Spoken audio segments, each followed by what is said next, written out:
Hi, I'm Erin Robinson, and I am middle school principal at United World College Southeast Asia on the East Campus. When I start tracing it back, I think leadership is something that interested me from when I was really little. Um, my parents tell lots of funny stories about me.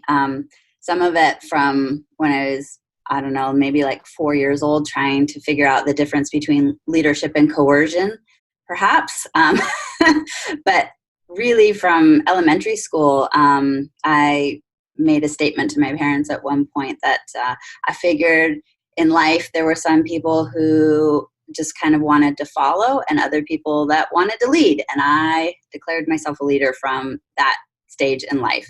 And I think, it's just, I've always been interested in leadership and have studied leadership.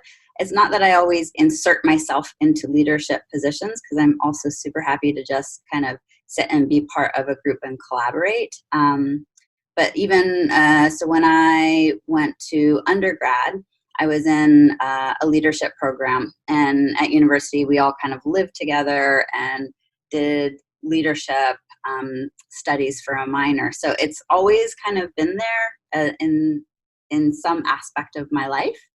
And in terms of careers, I guess it was opportunity, because I went to help open an urban grassroots middle school in Denver, Colorado.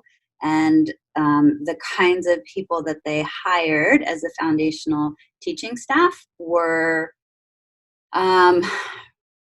really idealistic, energetic, progressive educators. And none of us had really been in education for very long. So when you've got a lot of people like that, somebody's got to take team lead and those kinds of things. And so I just stepped into that role because nobody else really wanted to in the sixth grade team, that I was on. And then from there, it was more about when I decided to seek formal leadership, it was because I kind of looked at the leaders around me and I could see changes that I wanted for the kids in the school, and I didn't have the authoritative power to be able to make it happen. And it was really frustrating. It felt like I was sort of a fish swimming upstream, and I was like, right, so if I actually want to do some of these things, then I have to get past just influence, and I've got to gain some more positional power.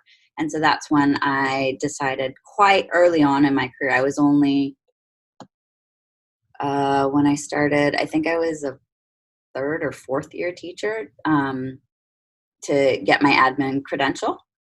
And then after that middle school, I went into my first AP role, which was also a massive risk because basically that school that I had helped started was in the US not meeting the proper scores and was going to be taken over by the state and all this kind of thing. So they basically fired everybody. And so instead of trying to find another teaching position, I said, right, I'm going to go for it, and didn't actually find a job until late June, early July. But then that kind of got me into that track of more formal administrative leadership in schools. I hope you enjoyed this peek into our brand new Women Who Lead program from Eduro Learning. My name is Kim Cofino, and I'm the CEO and co-founder of Eduro Learning, as well as your host through the Women Who Lead program. Today, you heard from just one of our over 70 amazing women who lead. We'll be sharing more individual journey to leadership stories over the next few months. As a coach and a mentor to educators around the world, I've noticed a common theme. There are so many skilled, hardworking women in education who are curious about moving into leadership, but not quite ready to take that leap. A year ago, we started working on a special professional learning pathway to take that reluctance out of the equation. Our Women Who Lead program gives you access to the voices and experience of over 70 successful female leaders around the world. We have interviewed heads of school, curriculum directors, principals, and influential female leaders to provide a window into their personal leadership journeys so you can hear from them exactly what it's like to pursue this path.